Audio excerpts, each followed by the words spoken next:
फिलफोर सुबह होते ही सरदार काहिनों ने बुजुर्गों और फ़कीयों और सब सदर अदालत वालों समेत सलाह करके यस्सु को बंधवाया और ले जाकर पिलातुस के हवाले किया। और पिलातुस ने उससे पूछा, क्या तू यहूदियों का बादशाह है? उसने जवाब में उससे कहा, तू खुद कहता है। और सरदार काहिन उन पर बहुत सी बातों का इल्ज़ाम लगाते रहे। पिलातुस ने उससे दोबारा सवाल करके ये कहा, तू कुछ जवाब नहीं देता, देख ये तुझ पर कितनी बातों का इल्ज़ाम लगाते हैं। यस्सु ने फिर भी कुछ जवाब न दिया, यहाँ तक कि पिलातुस ने ताजुब किया। और वो ईद पर एक कैदी को जिसके लिए लोग अर्ज़ करते थे उनकी खातिर छोड़ देता था। और बराबा नाम एक आदमी उन बागियों के साथ कैद में पड़ा था जिन्होंने बगावत में खून किया था। और भीड़ ऊपर चढ़कर उससे अर्ज़ करने लगी कि जो तेरा दस्तूर है वो हमारे लिए कर। पिलातुस ने उन्हें ये जवाब दिया कि क्या तुम चाहते हो मैं तुम्हारी खातिर यहूदियों के बादशाह को छोड़ दूं? क्योंकि उसे मालूम था कि सरदार काहिनों ने उसको हसद से मेरे हवाले किया है। मगर सरदार काहिनों ने भीड़ को उभारा ताकि पिलातुस उनकी खातिर बराबा को ही छोड़ दे।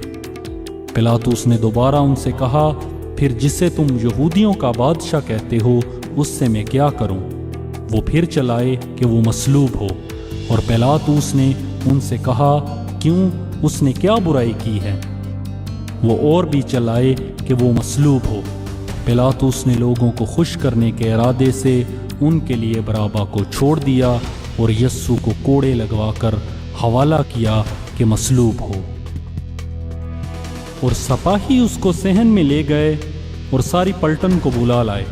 और उन्होंने उसे अरगवानी चोगा पहनाया और कांटों का ताज बनाकर उसके सर पर रखा और उसे सलाम करने लगे कि ऐ यहूदियों के बादशाह आदाब। और वो उसके सर पर सरकंडा मारते और उस पर थूकते और घुटने टेक टेक कर उसे सजदा करते रहे। और जब उसे ठट्ठों में उड़ा चुके तो उस पर से अरगवानी चोगा उतार कर उसी के कपड़े उसे पहनाए, फिर उसे मसलूब करने को बाहर ले गए। और शमौन नामी कुरानी आदमी सिकंदर और रूफस का बाप देहात से आते हुए उधर से गुजरा।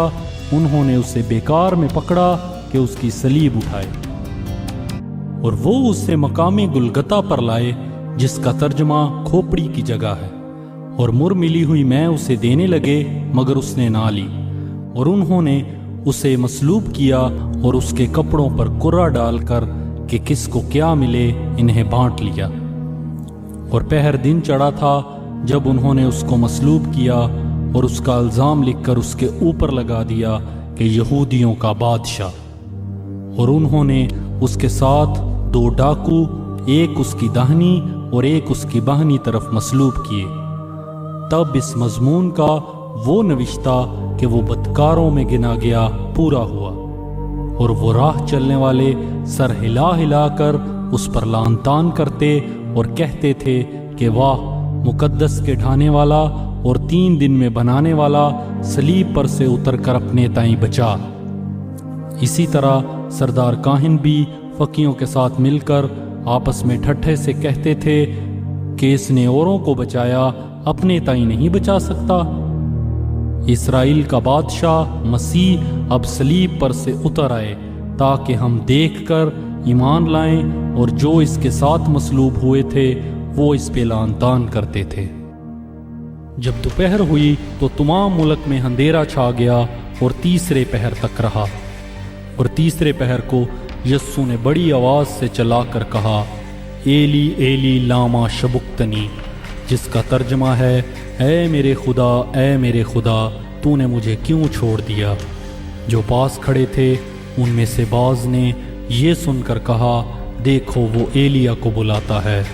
और एक ने दौड़कर स्पंज को सिरके में डबोया और सरकंडे पर रखकर उसे चुसवाया और कहा, ठहर जाओ, देखे तो एलिया इसे उतारने आता है या नहीं।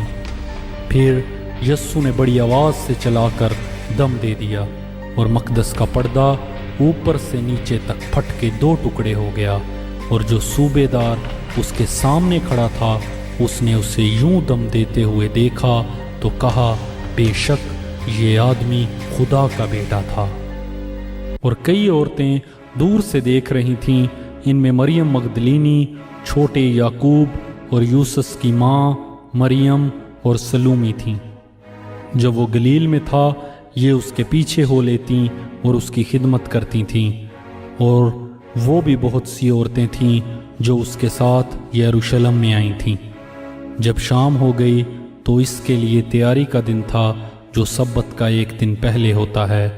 अरमितिया का रहने वाला यूसुफ आया, जो इज्जतदार, मुशीर और ख़ुद भी खुदा की बादशाही का मुंतज़िर था।